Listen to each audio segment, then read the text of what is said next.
Assalamualaikum warahmatullahi wabarakatuh. Bismillahirrahmanirrahim.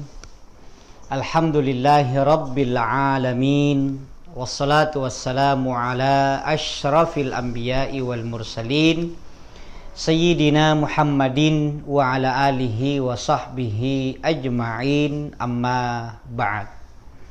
Pemirsa, sahabat-sahabatku di mana saja berada, alhamdulillah salam sehat semuanya. Kita sekarang sudah masuk hari ketiga dari bulan suci Ramadan.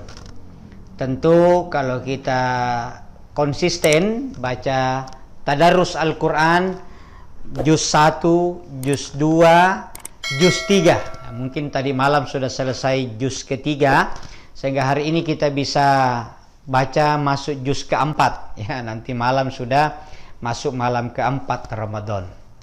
Mudah-mudahan juga tarawih kita lakukan semuanya di masjid.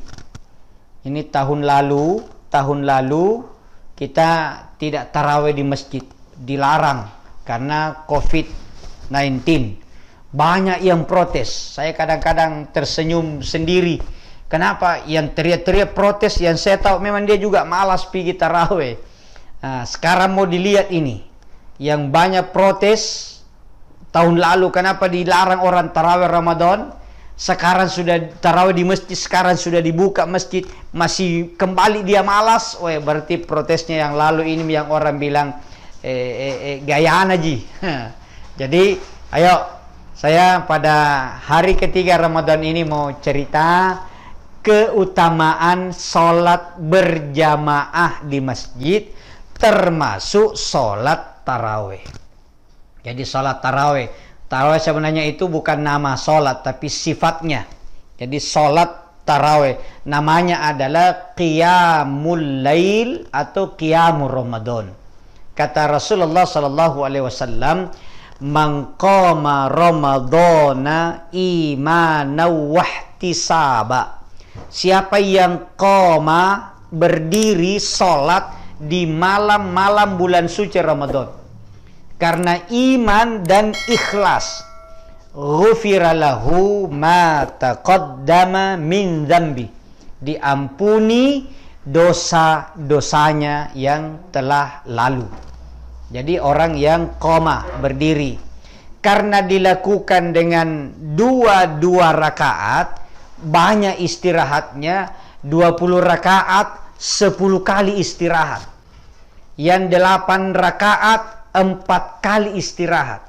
Karena banyaknya istirahat sehingga diberilah sifat tarawih atau sholat sambil istirahat selang-seling.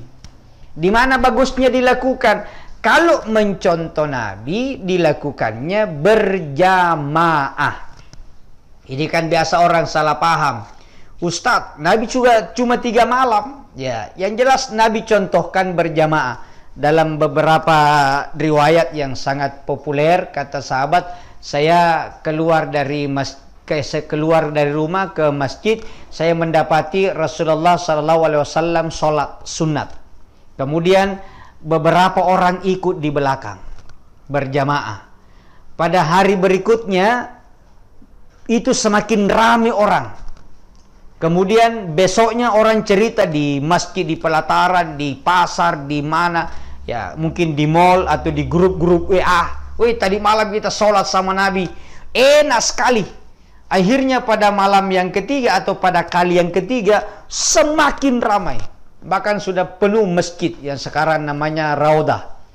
Nah, pada malam keempat belum dimulai sholat itu sudah penuh masjid, sudah ramai. Bahkan di pekarangan sudah duduk-duduk menunggu. Tapi Nabi tidak keluar.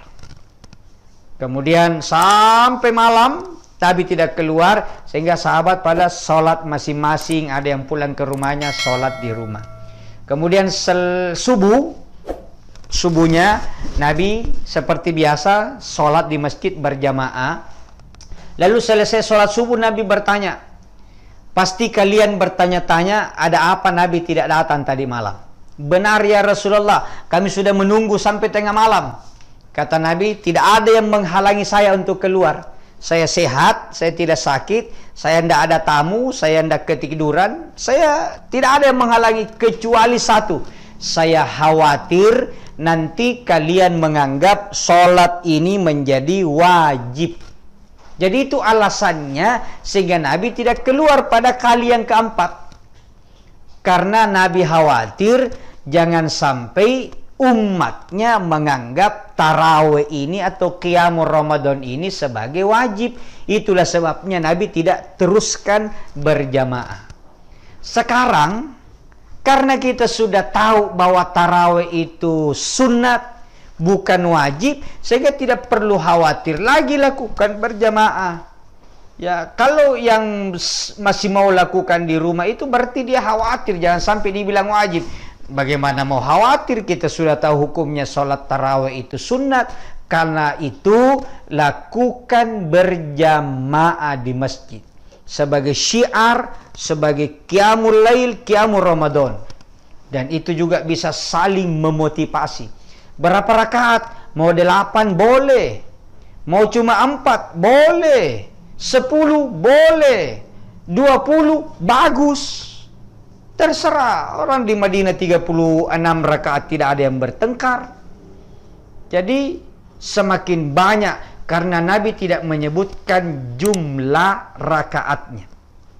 Ya Nabi sholat tahajud, ya Nabi sholat itu 11 rakaat, itu sholat tahajud, 8 tahajudnya tambah 3 witirnya. Tapi qiyamul lail, qiyamul Ramadan itu tidak disebutkan rakaatnya. Ada para ulama sholat qiyamul lail itu 100 rakaat.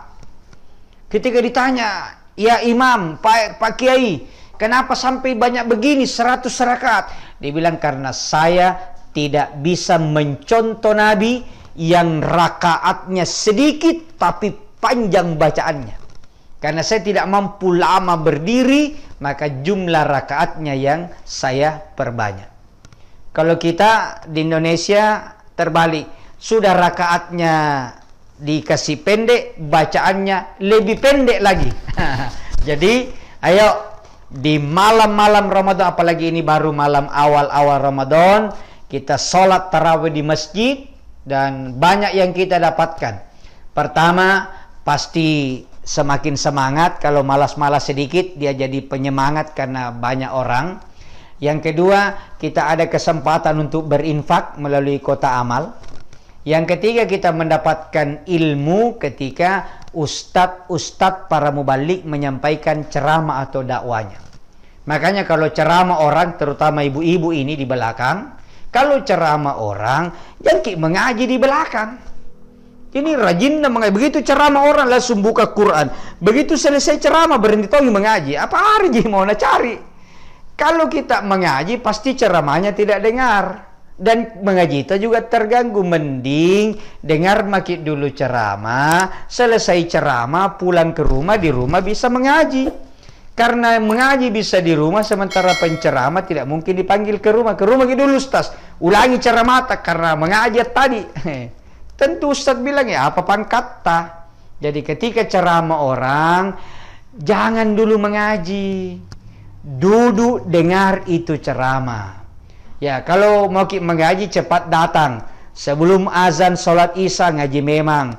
Sudah sholat isya sholat sunat. Sudah itu menunggu qamat mengaji. Begitu sudah terat sholat isya, kemudian ceramah, berhenti mengaji. Kita dengar lagi ceramah. Ya, mudah-mudahan semuanya semangat. Ingat sekali lagi, lakukan sholat tarawih berjamaah di masjid. Karena itu jauh manfaatnya lebih banyak dibanding sendirian. Sudah bisa semangat, dapat ilmu, dan silaturahim juga jalan.